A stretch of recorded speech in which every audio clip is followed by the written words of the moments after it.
broken, let's not fix it. Let's keep it fixed. Well, yeah. Keep it.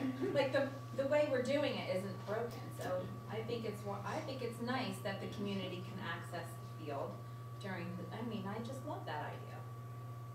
Yeah, I think that the question coming back would be, I work. And that's, I mean, the answer might be, I'm sorry, right? That at this Right. point, it is not available to Yeah. you. If you work from 8 to 5, you're not getting on the field. Not staying in place. Right, you're Right. not coming at night before it's dark, and we understand why we're not turning on the lights, you know, from a good neighbor and a cost. Yeah, but I could see side. like a nice walking group would wanna come, you know, and then they have somewhere to go. You know, I think that's a great idea. Okay. So we'll work on the language for the rest of the policy and send it out in advance of our next meeting to consider. So this policy will not be on the board meeting as Okay. first reading because it's not ready. Okay. So I'll bring that back to the next policy. Okay, then we have policy, the last policy is 916. This is volunteers. So we brought this back for first read after discussion at the last policy committee. What we did is we changed the title to read volunteers. We made some of the language more consistent throughout. And we are gonna add one additional item to this policy. It's a minor addition.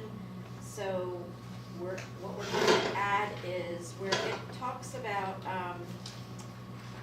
that volunteers need to have their clearances. What page? Page 4, Page 4. center of the page. Right, so we are going to add, it says all volunteers must obtain new clearances every 60 months.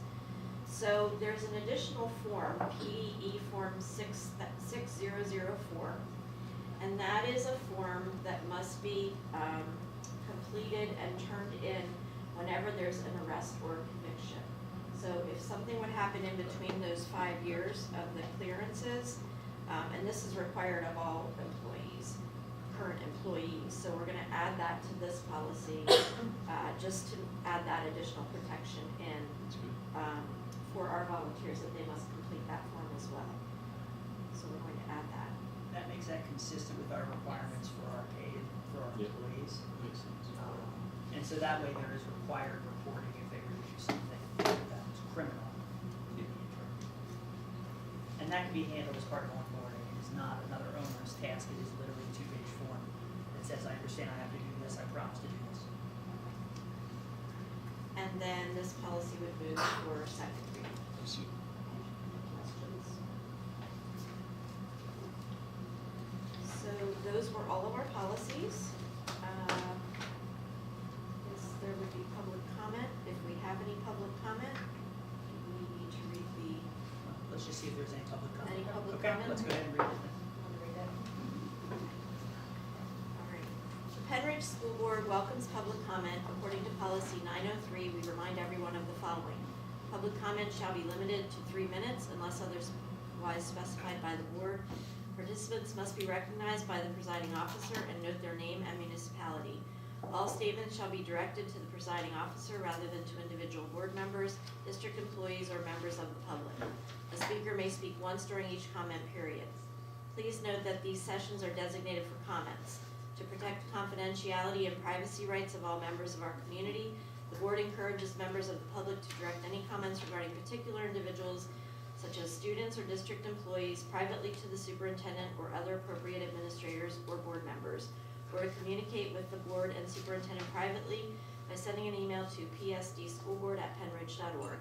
Questions raised and not addressed may be followed up at a later time. Sue Furlong, West Rock Hill Township.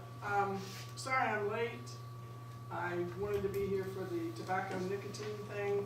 My question is, and I didn't look at your volunteer policy, but on the tobacco nicotine question, what about volunteers, vendors,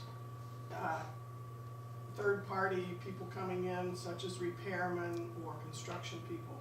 Is there a like policy that informs them that they are not to use tobacco products or nicotine delivery products unless they're in a withdrawal program? Because I didn't see that.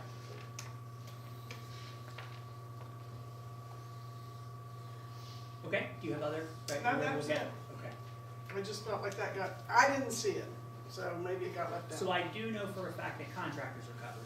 I do know that anybody, even if they're third party, that they are required and they run the same rules. We'll have to see where it's delineated for community, although it is clearly the expectation that this is a smoke-free zone. But in terms of where it's delineated, we'll have to check on that, in terms of Okay, that piece. I just thought it should be, Yep.